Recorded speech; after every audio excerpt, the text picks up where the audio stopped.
Hello students, ये है adjective part 3। इससे पहले मैं एडजेक्टिव के ऊपर 2 वीडियोस और बना चुकी हूँ, आप उनको ज़रूर देखिए। पहली वीडियो में मैंने एडजेक्टिव के बारे में बताया है और उसमें बताया है कि एट्रीब्यूटिव एडजेक्टिव क्या होते हैं, प्रेडिकेटिव एडजेक्टिव क्या होते हैं। सेकंड वीडियो में मैंने बताया है कि एडजेक्टिव में किसी रूल्स के थ्रू या मेथड के थ्रू उनकी क्वालिटीज जो हैं उनको किस क्रम में लगाते हैं वो देखिए, वो very important video.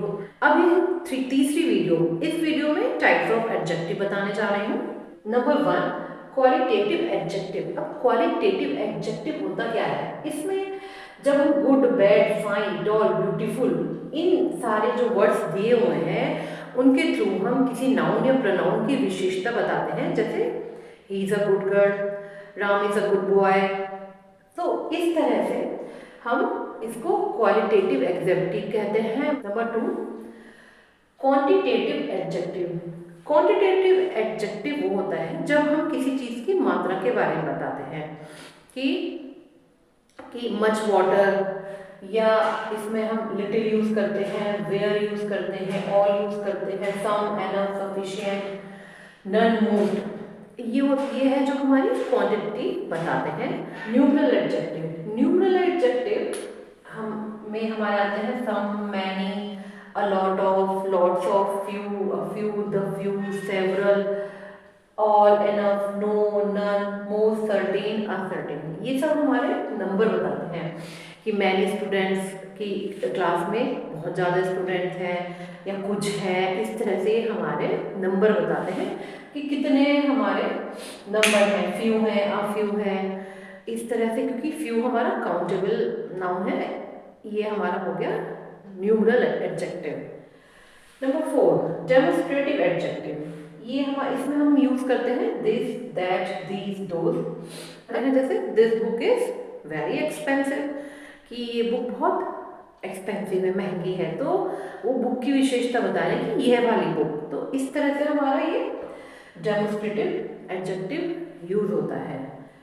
Number 5, positive adjective. अब पॉजिटिव एडजेक्टिव क्या होते हैं, जिसमें हम अपना पोजीशन बताते हैं। जैसे माई मार्कर, ये मेरा मार्कर है, या माई कार, कि भाई इसे हक मत लगा देना, ये मेरी कार है, कि उस पर अपना हक दिखाना, पोजीशन दिखाना, वो होते हैं पॉजिटिव एडजेक्टिव। जैसे कि माई बुक और योर कार, तो तुम्हारी कार है, मतलब उस पर जिसका हक बताया जाए, वो हो गए हमारे पॉजिटिव एडजेक्टिव। अब है हमारा इंट्रोगेटिव एडजेक्टिव। इंट्रोगेटिव एडजेक्टिव होते हैं जिसमें WH वर्ड्स का प्रयोग किया जाता है। जैसे वॉट हो गया, वेयर हो गया, ये सब आपके इंटेरोगेटिव एडजेक्टिव होते हैं। Number 7, proper adjective. जो प्रॉपर एडजेक्टिव है वो हमारे प्रॉपर नाउन से बनते हैं। जैसे इंडिया हमारा प्रॉपर नाउन है, तो हमारा प्रॉपर एडजेक्टिव बनेगा इंडियन, और जो हमारा अमेरिका है उसका प्रॉपर एडजेक्टिव बनेगा अमेरिकन। तो ये होते हैं हमारे प्रॉपर एडजेक्टिव। नंबर, अब ये लास्ट 8 एडजेक्टिव्स हैं डिस्ट्रीब्यूटिव एडजेक्टिव। ये है हमारा each, every, either, neither, none. तो पता होना चाहिए कि कहाँ पे फ्यू यूज होगा, कहाँ पे आ फ्यू यूज होगा, कहाँ पे द फ्यू यूज होगा, कहाँ पे ईच, एवरी, इन सब के बारे में आपको मैं डिटेल बताने जा रही हूँ। अब मैं टाइप्स ऑफ एडजेक्टिव में आपको इम्पॉर्टेंट चीज़ बताने वाली हूँ जो आपके कॉम्पिटिटिव लेवल एग्जाम्स के लिए बहुत ज़रूरी है। आपको पता होना चाहिए few, a few, the few, little, a little, the little. अब मैं आपको समझाने जा रही हूँ। अब जो हमारा few, a few and the few होता है, ये होता है हमारा प्लूरल काउंटेबल नाउन। अब प्लूरल, सिंगुलर प्लूरल तो आपको पता ही है, और काउंटेबल नाउन मतलब जिसकी हम काउंटिंग कर सके वो। अब इसमें एक एग्जांपल मैं आपको देती हूँ। Few man is sitting in the garden.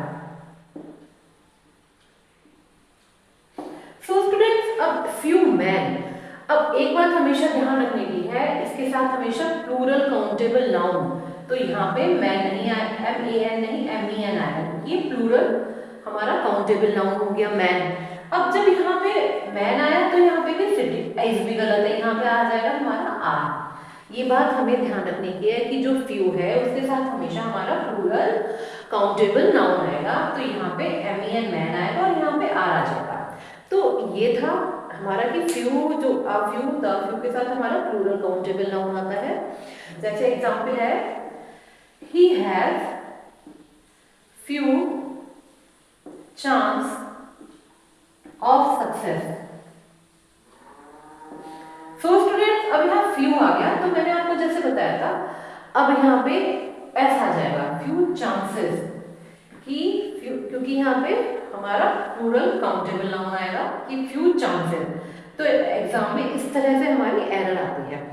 अब मैं आपको बताऊंगी कि फ्यू और फ्यू द फ्यू में डिफरेंस क्या है। जो हमारा फ्यू होता है वो होता है ना के बराबर। आपको मैं एक एग्जांपल समझाती हूँ। जैसे ये हमारा सर्किल है, अब इस सर्किल में से हमने कुछ हिस्सा ले लिया, तो अब इसमें हमने ले लिया जैसे ये सर्किल है इतना सा हिस्सा, तो ये क्या हो गया, ये हो गया हमारा ना के बराबर। अब ये इसमें से हमने अगर ले लिया इतना हिस्सा तो ये क्या हो गया आफ्यू। आफ्यू का मतलब है मतलब कुछ तो है, कुछ तो है। ये तो हमारा नेगेटिव सेंस में आ जाता है, ये हमारा पॉजिटिव सेंस में कि ये एक तरह से नगण्य है हमारे पास चीज। अब ना के बराबर अब है जो थर्ड है कि मतलब जितना है उतना तो है, तो वो आएगा हमारा द फ्यू के लिए कि इसका मतलब है कि जितना हिस्सा ये है उतना ही हमारा यहाँ भी है, उसके लिए आएगा हमारा द फ्यू। ऐसे ही हमारा ये लिटिल के लिए यहाँ पे अगर लिटिल है और यहाँ पे आ लिटिल है और यहाँ पे द लिटिल है, उसके लिए भी हमारा इसी तरह से आता है। मतलब जो लिटिल है वो भी हमारा ना के बराबर होता है। डिफरेंस बस इतना है फ्यू और इसमें, ये तो होता है हमारा अनकाउंटेबल नाउन, लिटिल हमारा अनकाउंटेबल नाउन होता है। जैसे लिटिल वाटर इन अ जग, तो वो हम उसको काउंट नहीं कर सकते, वो हमारा अनकाउंटेबल नाउन हो गया। तो लिटिल हमारा आता है ऐसे, और आ लिटिल का मतलब है हमारा कि मतलब कुछ तो है, और सेम द लिटिल में कि मतलब जितना है उतना तो है। अब मैं आपको ये एग्जांपल्स के थ्रू समझाती हूँ तो आपको ज्यादा अच्छे से समझ में आ जाएगा। Some examples. अब पहले फ्यू का example, number 1, he has few chances of success। तो इसमें हमारा आ गया few। Number 2 example of a few। a few का एग्जाम्पल है I can give you a few books। a few मतलब मैं तुम्हें कुछ बुक्स दे सकता हूँ। फ्यू मैंने आपको बता दिया था लगभग ना के बराबर चांसेस सक्सेस की। अब नंबर 3 इसका एग्जांपल है द फ्यू का। द आई हैव लॉस्ट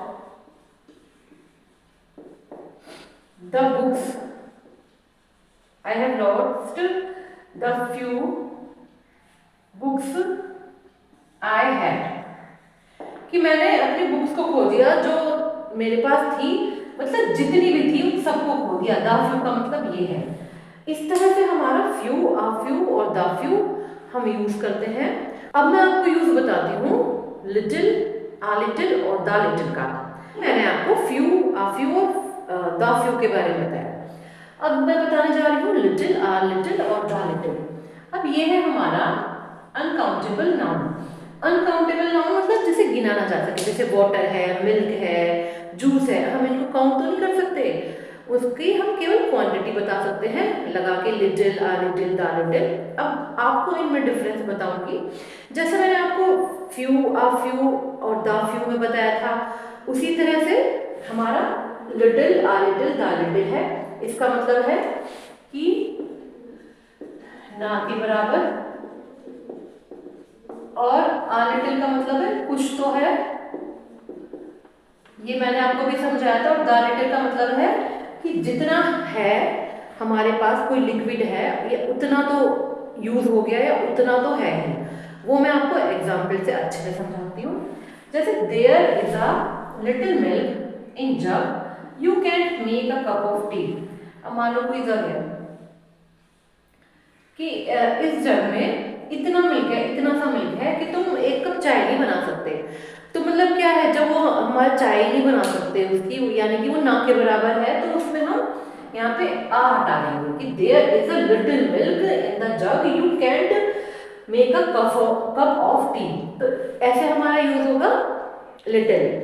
अगर उसमें ये, अगर किसी सेंटेंस में है कि जैसे there is a little water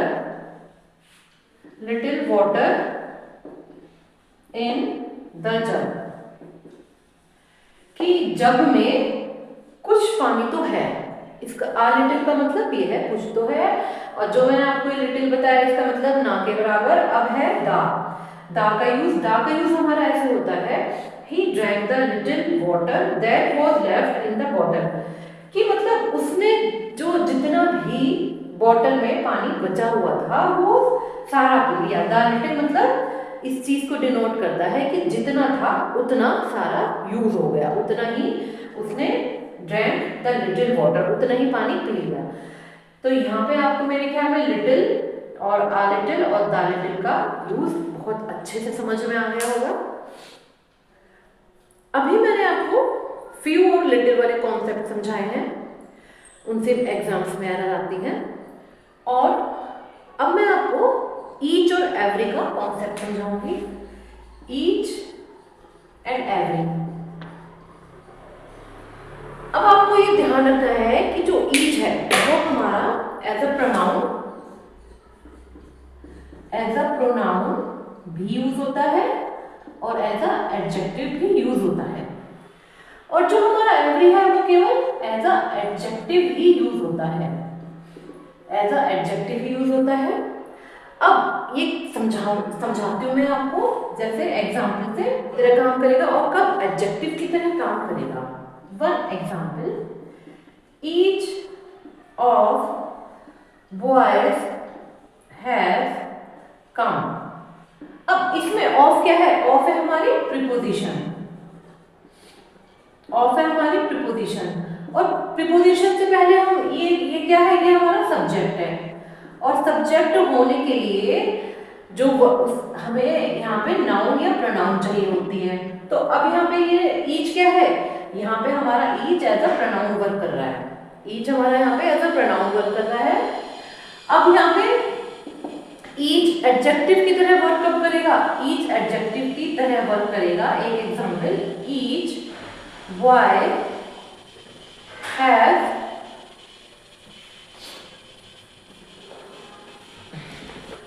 done it.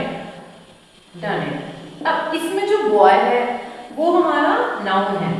अब नाउन की विशेषता कौन बताता है, नाउन की विशेषता बताते हैं हमारे एडजेक्टिव, नाउन की विशेषता हमारे एडजेक्टिव बताते हैं। तो ये ईच यहाँ पे क्या हो गया, यहाँ पे ईच हो गया हमारा एडजेक्टिव, यानी यहाँ पे जो ईच है वो एडजेक्टिव की तरह काम कर रहा है। तो इसलिए जो हमारा ईच है वो एज अ प्रोनाउन भी वर्क करता है और एज अ एडजेक्टिव भी वर्क करता है। अब ये तो हो गई हमारी ईच की बात।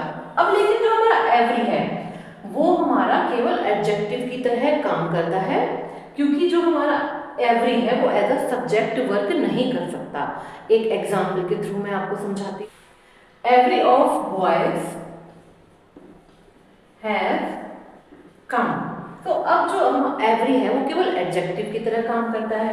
अब यहाँ पे हमारी प्रीपोजिशन आ रही है, अब प्रीपोजिशन आ रही है तो उससे पहले क्या होता है, सब्जेक्ट। तो यही, यानी कि ये सेंटेंस हमारा गलत है, यहाँ पे हमारा एवरी नहीं आएगा, क्योंकि जो हमारा एवरी है वो केवल एडजेक्टिव की तरह ही काम करेगा दो से अधिक चीजों के लिए। और जो हमारा एवरी है वो हमारा आता है 2+ के लिए, यानी कि हमेशा दो से ज्यादा चीजों के लिए। और अगर हमारा आ जाए each and every, each and every जो हमारा आता है वो हमारा हमेशा आता है, ये भी हमारा हमेशा दो से ज्यादा चीजों के लिए आता है। अब ये बात आपको ध्यान रखनी है। अब मैं कुछ इंपॉर्टेंट बात और आपको समझाती हूँ। Each boy and each girl / dash plane. अब हमेशा हमें ध्यान रखना है जहां पे हमारा ईच आ गया, चाहे ईच एंड लगा के कितनी भी बार आ जाए, each boy and each girl आया है तो हमारी जो वर्ब काम करेगी वो एज अ सिंगुलर ही काम करेगी। तो यहाँ पे इज आएगा, हमारी वर्ब आएगी यहाँ पे सिंगुलर वर्ब।